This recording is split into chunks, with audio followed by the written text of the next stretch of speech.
Bonjour tout le monde, je suis contente de vous retrouver pour cette nouvelle vidéo.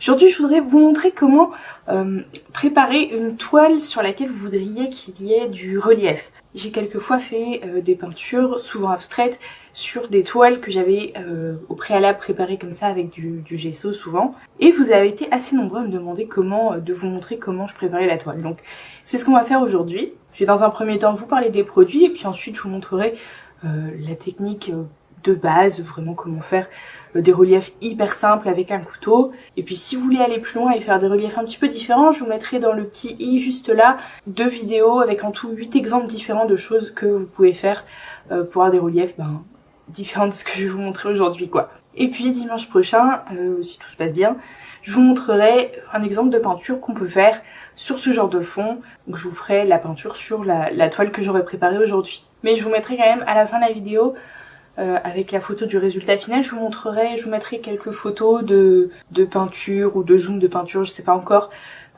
faites sur des reliefs comme ça. Avant de commencer, je vous rappelle que vous pouvez me retrouver sur Instagram avec des peintures très différentes de celles que je fais sur YouTube. Vous retrouverez le lien dans la description et dans les commentaires. Voilà, je vous laisse avec la présentation des produits et puis j'espère que cette vidéo vous sera utile.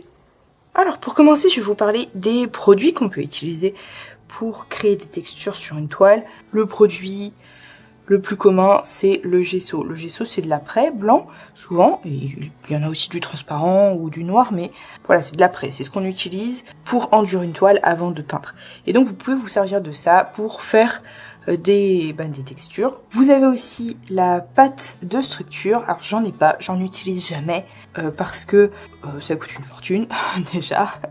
Et puis voilà, ça s'utilise super vite puisqu'on en met de grosses quantités. Donc je trouve vraiment que économiquement parlant, ça vaut pas le coup. Mais bon, c'est à vous de voir. C'est très bien. Ça fait des reliefs très des très gros reliefs quoi. Ça, vous pouvez avoir de grosses épaisseurs de pâte avec ça. Et ce que j'aime bien utiliser moi, c'est du liant acrylique, du binder comme ça. Alors ça, c'est la principale composante de l'acrylique. Vous mélangez ce produit-là avec des pigments et vous obtenez de l'acrylique, tout simplement. Donc c'est une sorte de colle, voilà, c'est un petit peu épais quoi, un petit peu plus épais que le gesso. Et ça, c'est aussi ce que j'utilise comme médium. Je le mélange avec de l'eau et ça donne un médium. Mais j'aime bien ce produit-là pour faire des reliefs aussi. Parce que c'est pas hyper cher et vu que je l'utilise pour deux choses différentes, j'aime bien ce produit-là. Mais avec ces deux-ci, vous n'obtiendrez pas de très grosses épaisseurs, de grosses croûtes de produits. Ça, même si vous le mettez bien en hauteur, une grosse quantité, ça va retomber un petit peu, ça va s'étaler. Donc ce que vous pouvez faire pour remédier à ça, c'est mélanger ces produits-là avec du talc par exemple, ou de la sciure de bois, ou en fait ce que vous voulez, du sable, plus ou moins ce que vous voulez, tant que c'est pas un produit qui risque de pourrir quoi. Mélangez pas ça avec des produits organiques, sinon vous risquez, ça va pourrir et puis ça va tomber de votre toile, enfin bref, voilà. Donc si vous mélangez du gesso avec du talc ou du binder, vous obtiendrez la même chose que de la pâte de structure, mais pour 3, 4, 5 fois moins cher. Donc voilà, c'est une bonne alternative. Alors ces produits, on va généralement les étaler avec un couteau. Vous pouvez aussi utiliser, j'en sais rien, une vieille carte de crédit ou un truc comme ça, de carte de fidélité, ou tout ce qui vous passe par la tête en fait. Tout dépend du rendu que vous voulez obtenir, mais là je vais vous montrer vraiment quelque chose d'assez basique avec un couteau, ce que moi je fais le plus souvent en tout cas. Alors j'ai pas ma toile en gris, c'est simplement pour que vous puissiez voir ce que je fais, c'est pas du tout parce qu'il faut le faire, parce que c'est mieux ou quoi, c'est vraiment juste pour que vous puissiez voir. J'ai oublié de vous préciser quand même que si vous utilisez le binder pour faire vos reliefs, idéalement il faudra remettre une fine couche de gesso un petit peu partout pour une fois que le binder sera sec, parce que le binder va moins accrocher la peinture, ça risque de faire des transparences un petit peu quand vous passez le pinceau dessus trop rapidement. Donc voilà, c'est vraiment pour optimiser la chose, repasser un petit coup de gesso rapidement. Voilà à quoi ressemble le gesso, donc vous voyez c'est quand même assez liquide comme truc, voilà. Donc c'est pour ça que vous n'allez pas pouvoir faire des reliefs extraordinaires avec ça, mais c'est souvent suffisant. Enfin, à mon sens. Voilà. Donc ce qu'on va simplement faire, c'est venir déposer la peinture, là, le gesso.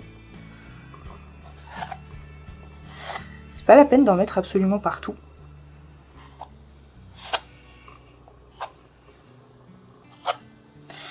Et puis on va venir le travailler un peu comme on veut. Donner des coups de pinceau, de couteau un peu dans tous les sens. Et puis essayer du coup quand même de mettre de bonnes épaisseurs. Hein. Parce que comme je vous le disais, ça risque de s'affaisser un petit peu en séchant.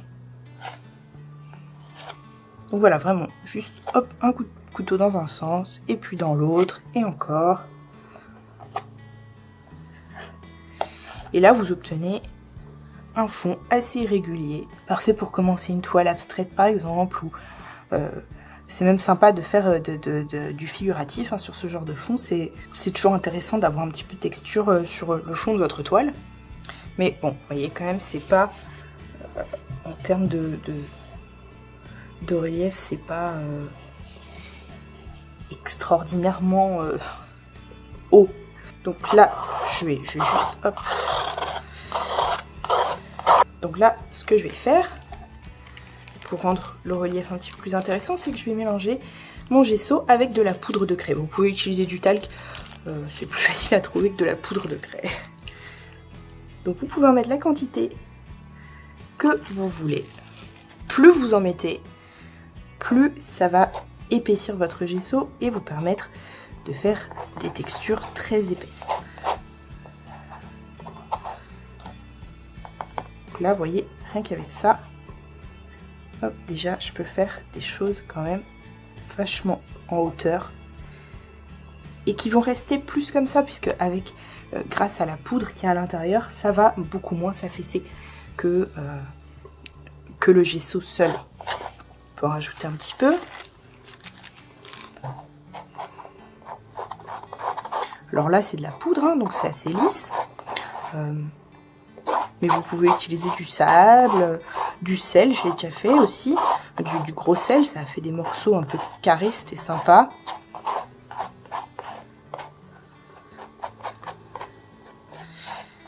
Donc là, vous voyez, avec ça, ça reste vraiment quand même vachement en hauteur et vous pouvez faire des trucs super sympas avec ça. Donc, hop. Vous pouvez étaler ça comme ça, sans trop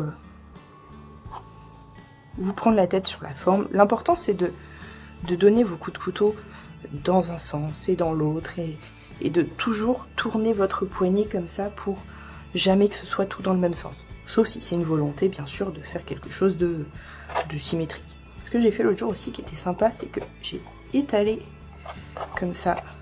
Je l'avais fait avec du liant, mais ça se verra que mieux avec la craie là.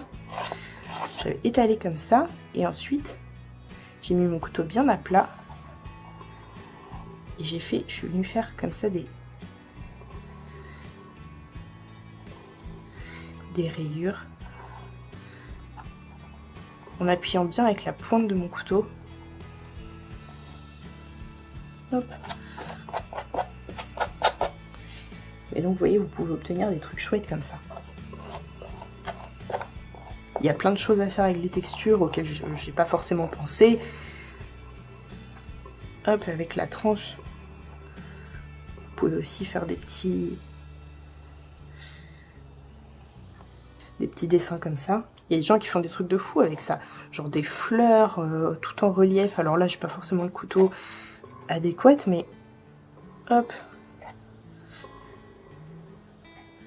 Et derrière, vous venez peindre là-dessus et vous avez des ombrages qui sont faits naturellement, puisque c'est tout en relief et vous n'avez pas besoin de travailler les ombres avec la peinture. Hop. Enfin voilà, donc vous pouvez faire ce genre de choses. Alors là, je vais couvrir ma toile en donnant des coups de couteau un petit peu dans tous les sens.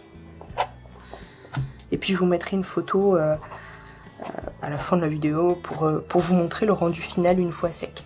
Juste, tac. donner des coups de couteau dans tous les sens. Comme je vous le disais, vraiment pas la peine de couvrir entièrement votre toile. Là c'est couvert parce que je l'ai étalé à force de l'étaler, mais voilà, les creux seront de toute façon intéressants aussi. Donc encore une fois, c'est à vous de voir ce que vous voulez obtenir. Si vous voulez un truc hyper avec plein de traces partout, ou seulement quelques traces, j'en sais rien, par exemple seulement au centre, ou seulement à droite à gauche, enfin vraiment c'est en fonction du résultat que vous voulez obtenir.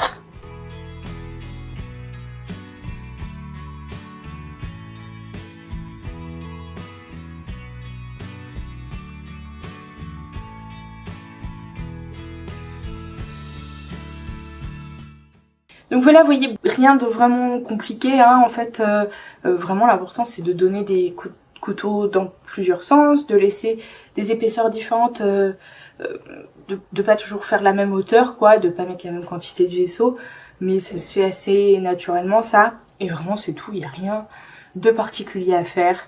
Donc comme promis, je vous mets quelques petites photos. Donc voilà, c'est tout pour aujourd'hui. Je vous invite à passer faire un tour sur mon Instagram où vous trouverez des peintures très différentes de celles que je fais sur YouTube. Je vous invite aussi à passer sur ma page Facebook. Je vous mets le lien dans la description. Je vous mets aussi le lien du groupe dans lequel vous pourrez partager vos toiles, avoir des avis et des conseils. Et puis je vous dis à la semaine prochaine avec la peinture de cette toile qu'on vient de préparer.